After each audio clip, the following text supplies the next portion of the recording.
musidɓe o programme oɗon fulɓe tv min annitina meɗen wasuɗo te jokkodire hen e tabital Pulago musidɗo hono weteɗa? min miɗo wiye Moussou Camara. Camarela ko ndu wiɗa noon e ngum batu mawgo hande waɗu ngo wasu ɗo? Batu mawɗo hande ɗo wasu ɗo eɗen keeɓi weltare e batu he, eɗen keeɓi weltare e ɓiɓɓe fulɓe. Kala hande ɗo ɓiɗɗo pullo woni si i oɗo batu ɓernde mum weltoto. Kala hande ɗo ɓiɗɗo pullo woni garɗo mbo arani si i oɗo batu hande ɓernde makko weltoto, o waɗat kontan, o anda tigui Pulago o yimɓeɓe ne daari darde Pulago.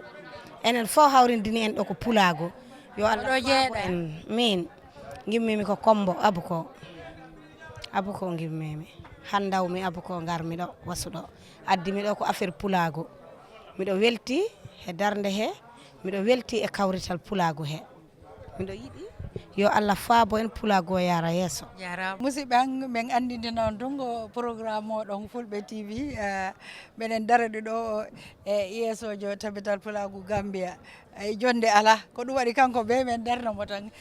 gila weeti meɗen werna tun hoɓɓe arɓe ɓe meɗe yewtida e mabɓe kono yiruɗa ñalande hande? ñalande hande de Kadidiatou ko weltare haɗo weltare haaɗi saabu noddugol na weeɓi kono koye notede nden ɓuuri welde. Noddugol ngol na weeɓi kono notede nde ɓuuri welde. Min beltima saabu hande sa laari e Afrique ɗo ko ɓadi leyɗe jeeɗiɗi fof na ɗo hawri. Te ɗo fof ɓe immini yimɓe mumen yoɓe ngar ɓe tawtore nde ɗo ñalande nde Gambia jogui hande e nder ndi leydi Gambia he dow inde hoorejo international Samsi Ɗiɗaɓo. O immini kamne délégation mo ari yo tawtore ɗo setto hoko waɗete ɗo oko yehete ɗo oko haalete ɗo pour o wawa famde hono Gambia woniri, hono Bissau woniri, hono Guinée Conakry woniri, no Guinée ɗo Sierra Leone woniri, no Mali woniri, no Sénégal woniri, ko ɗum addi ɓeɗo. Ɓeɗo noon ɓe ngari ɗo ha Burkina Faso ɓe fof ɓeɗo hande ɓe ngari tawtorede nde ɗo ñalande meɗen. Hande noon ko wasu suɓiɗa te mi yiiɗo gouverneur mi yiiɗo chef uji ko ɗum waɗi suɓiɗa waɗugol programme o wasu ɗo? ɗande hitande fof ko Banjul waɗeteno te ko enen e mumen fof ndendi jii'oymi noko miijimi yo yimɓeɓe fof yi hen koye mumen hoko woni yigol en koye mumen hitande fof joni mi waɗa region goto mi suɓa region fina tawa o waɗo e on region nde min jooɗi noon nde yewta Allah waɗi suɓoya ko wasu heɓoya CRR note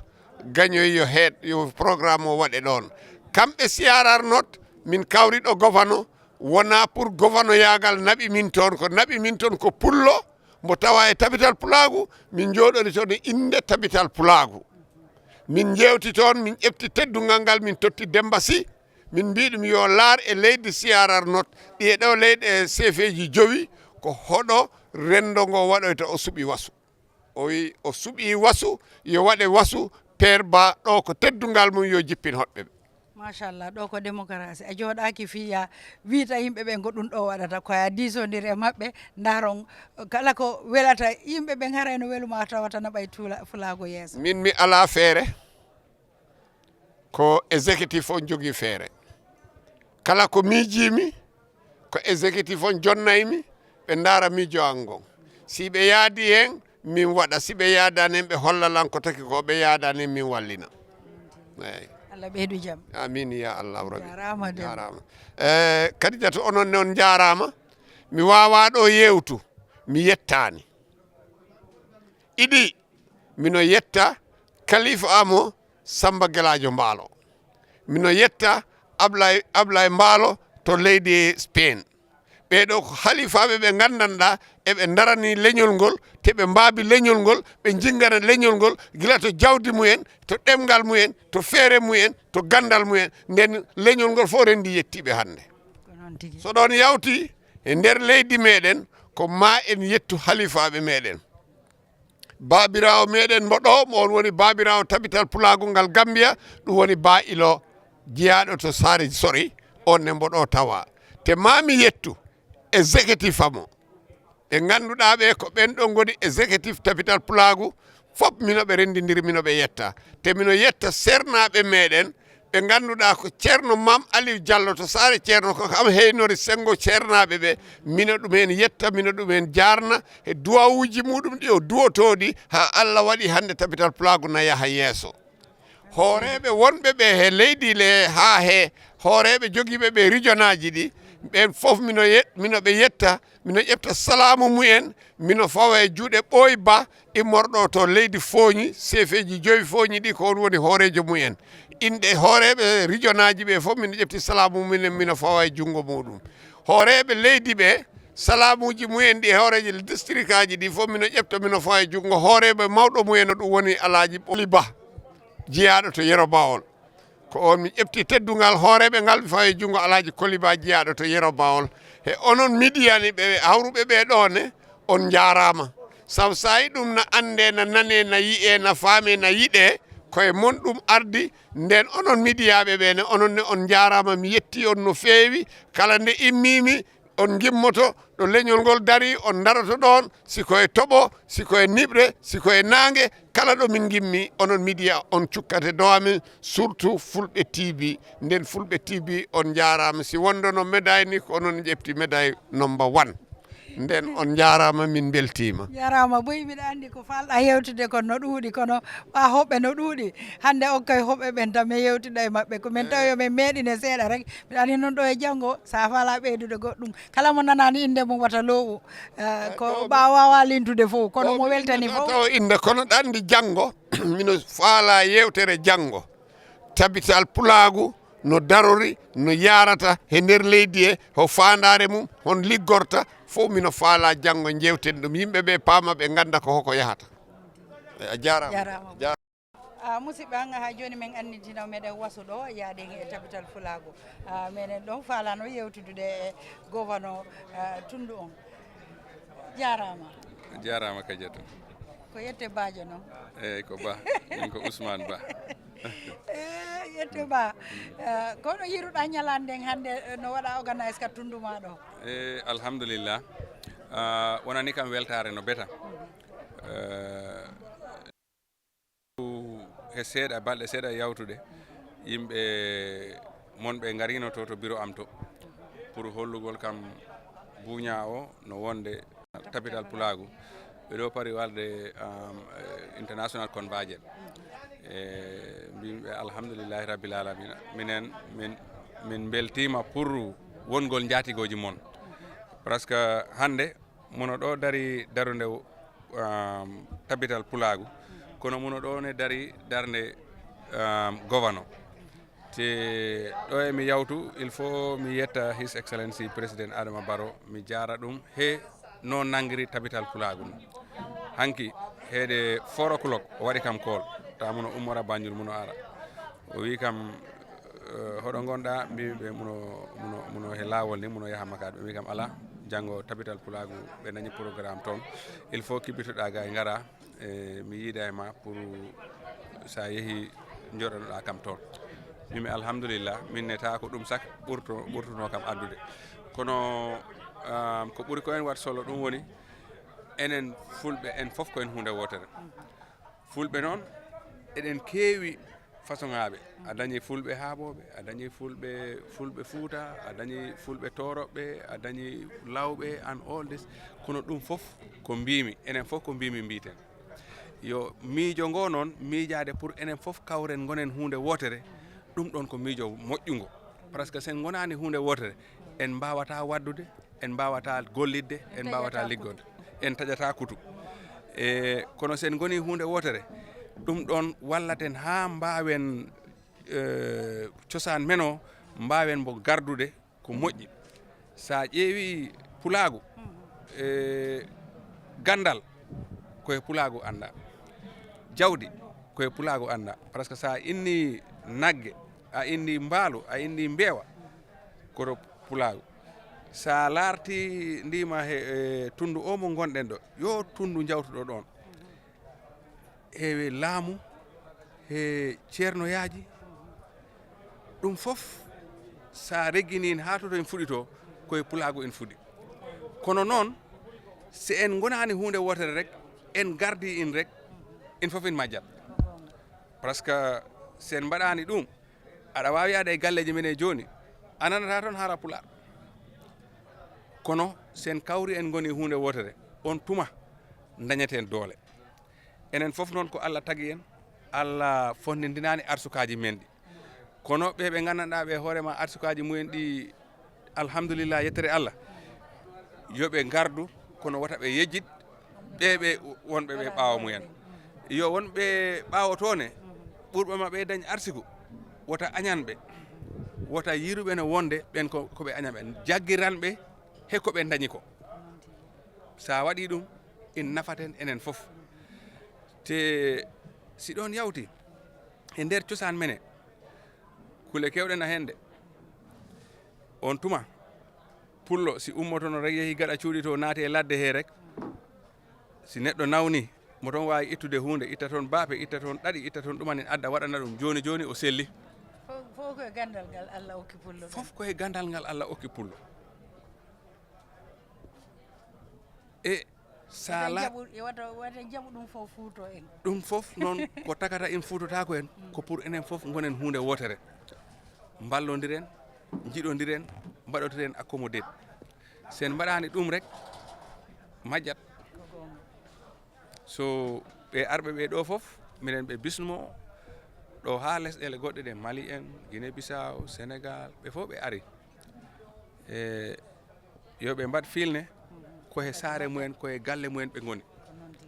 eyyi minen duwone pour kala garɗo keɓaɗo jaam nanaɗo jaam mbaɗaɗo jaam mbaɗeɗaɗo jaam koota jaam tawtoya e jaam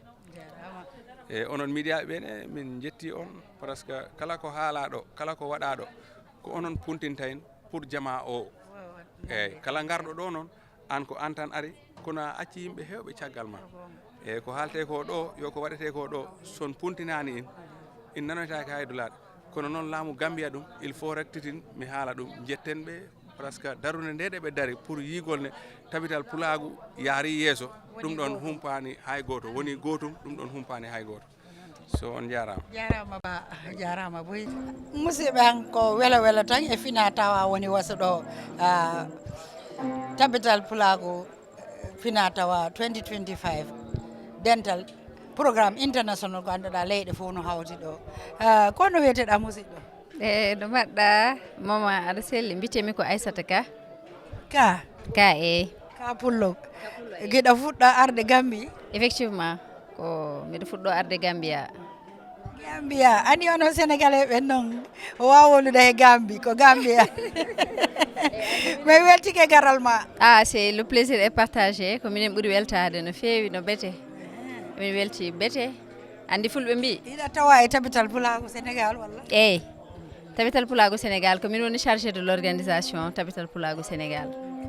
komin jogui juɓɓudi tabital pulago Sénégal ko noon tigui en fof en nanta pular kono tabital ngal waɗi ha yiɗe wowde ɓasen fuɗɗike wowlude min mi wattato enguel an kadi watta français kono si yeehi ha neeɓi en watta wowlude pural laaɓugal ɓa ko ɗum immini tabital pulago eyyi andi min mi dañi chance heynade étudiant ji fulɓe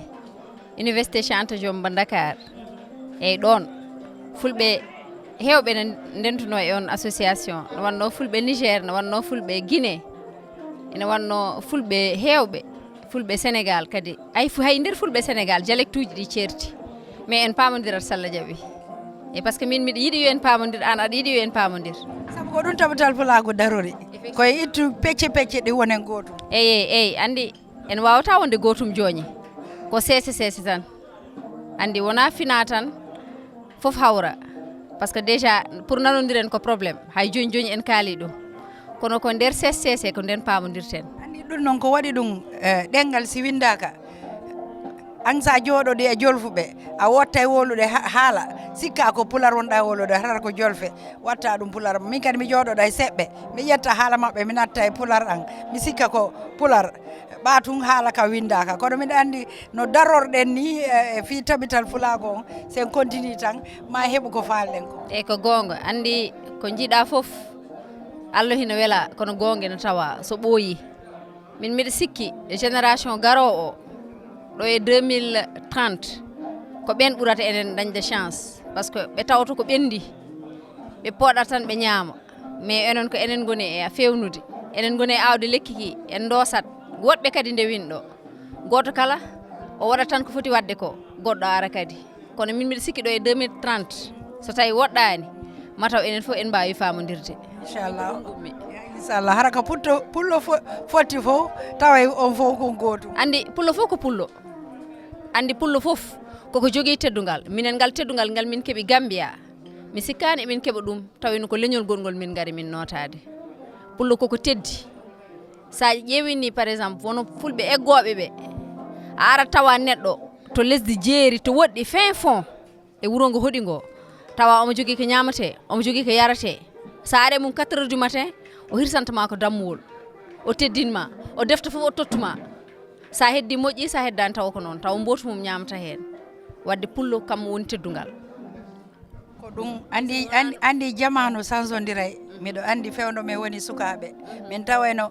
mama am na nene ande jibinɗo nene an o innayno defe ha heewa so rotti mare wondi kakko ɗo iwri wo so ari o tawa ñamete kono jamanu ngun joni ko ñama yonata sa kono heddina ɓe haajaka fi koɗo arowo kono ko ɗum waɗi sifangal dental no fotta ha joni fi wurtintingol on fina tawa e ngal weeli kono e ngal ɓuratno welde tawa sukaɓe ne mbaɗa hen goni hen ha heewi par ce que ko sukaɓe ɓe kamen jogui hande société kala société mo jiiɗa ko suka jogui ɗum andi mawɓe ɓe mbaɗi koɓe mbawno ɓe mbaɗi koɓe mbawani ɓe kaali ɓe bindi hande ko minen sukaɓe ko minen poti fewnude kamen ɓe dañi koɓe dañatno e hono mon en on dañi ko dañatɗon surtout onon jaydiyankoɓe ko onon mbawi wallude leñol ngol e ngol tampi e ngol sawti e ngol holi ko sukaɓe dariɓe par ce que a yiyat debbo pour que debbo pullo joɗɗo calmina ɗum wimami nanani pular taw yummum ko pullo taw yurmi pullo ala ɗum min miɗa wonde ma no yurmani kono kadi no hamni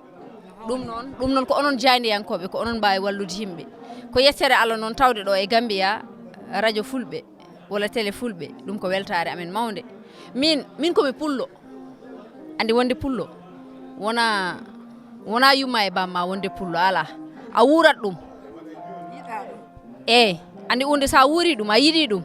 a daranima ɗum aɗa waɗa hen komin mbiyata ko sensibilisation aɗa yewtide hen yimɓe aɗa funtodira hen ɓe paamani ina wawi taw jangga e jamma wonko daña kono minen mbiɗen belti no fewi yiidema an debbo pullo ɓalejo jonta ɗo kadi aɗa waɗi cuɗari jondi mbiɗen belti no fewi très sincèrement teddungal ngal mawni hoorejo tabital Pulago Gambia o waɗi teddungal foof mama amen nene kadiatou balde min beltima no fewi vraiment par ce que min gona ɗo hoɓɓe hande min jonnuɗa yettode balde ala on ko kadiatou on ko nenirawo amen mo Sénégal ala mo Gambia ene wawi taw aɗa andi ɗum taw no guinnirmi ɗum ni wona noon gandirɗa ɗum andi menen noon kadi jatuɓe gayiɗame o meɗen darori o gorko jarama mi weltike weltima ka Boyi a jarama min ɓuuri weltade merci jarama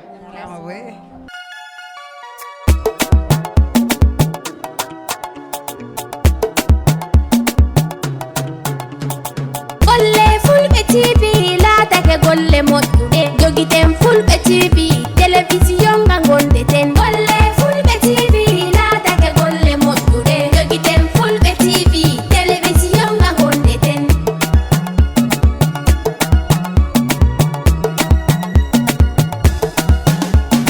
sayomen fulɓe TV wari kam ɓamtawolde men fulɓe TV wari to men fulɓe TV tiggama ngam hanga hawta hoore men fulɓe